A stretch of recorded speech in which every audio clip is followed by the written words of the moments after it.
আমার গাছ পাগল বন্ধুরা, আশা করি সবাই ভালো আছো। এই যে বন্ধুরা দেখতে পাচ্ছ আমার গাছে, এই জবা গাছ, বিভিন্ন গাছে কত সুন্দর, দেখো তুমি, সমস্ত কুঁড়িতে ভরে আছে। আমি কিন্তু কোনো রকম রাসায়নিক সার ব্যবহার আমি করি না।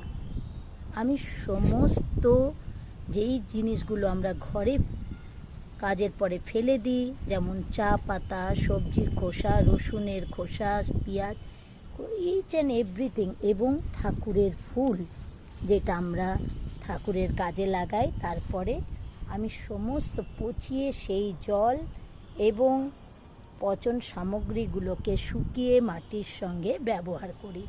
এই হচ্ছে আমার গাছের সিক্রেট। আর এইগুলো ঘরোয়া পদ্ধতি জানতে অবশ্যই সাবস্ক্রাইব করো, কমেন্ট করো, লাইক